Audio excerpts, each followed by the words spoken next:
తెలంగాణ, జై బీసీ, జై పూలే. అందరికీ నమస్కారం. తెలంగాణ జాగృతి ఆధ్వర్యంలో గత 2.5 సంవత్సరాల క్రితం నుంచి మొదలుపెట్టి మరి అసెంబ్లీలో పూలే గారి విగ్రహం ఉండాలని మేము డిమాండ్ చేయడం జరిగింది.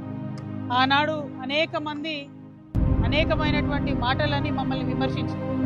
కానీ ఇవాళ మేము చేసినటువంటి వరుస పోరాటాలతోని దిగి వచ్చినటువంటి ప్రభుత్వం మరి పూలే గారి విగ్రహాన్ని ట్యాంక్ బండ్ మీద పెట్టడానికి వారు ప్రయత్నాలు ప్రారంభించినారు. కానీ ఇది పాక్షిక విజయం మాత్రమే. ఇక్కడ పెట్టడం అనేటటువంటిది వారి గౌరవానికి సంపూర్ణంగా మంచిదని నేను అనుకోవడం లేదు. ట్యాంక్ బండ్ మీద ఉండడంతో పాటు అసెంబ్లీలో పూలే గారి విగ్రహం ఉండాల్సిందే అనేది తెలంగాణ జాగృతి బలంగా నమ్ముతా ఉంది. మరి ఇవాళ కాంగ్రెస్ ప్రభుత్వం పెట్టకపోతే రేపు పొద్దున జాగృతి ప్రభుత్వం ఏర్పడ్డప్పుడైనా పూలే గారి విగ్రహాన్ని అసెంబ్లీలో ఖచ్చితంగా పెడతామని తెలియజేస్తా ఉన్నాం.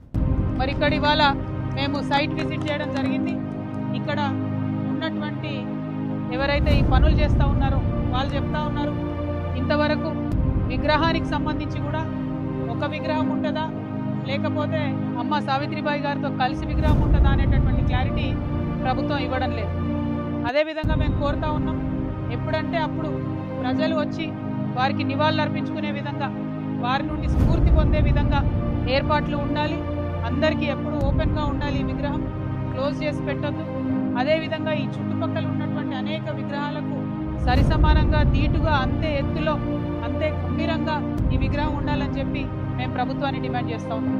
విగ్రహాలు ఒకటే కాదు, బీసీల రిజర్వేషన్ పట్ల కూడా మరి ప్రభుత్వం చిత్తశుద్ధితో లేదనే విషయం మొన్న జరిగినటువంటి మున్సిపల్ ఎన్నికల్లో మనందరం కూడా చూడడం జరిగింది.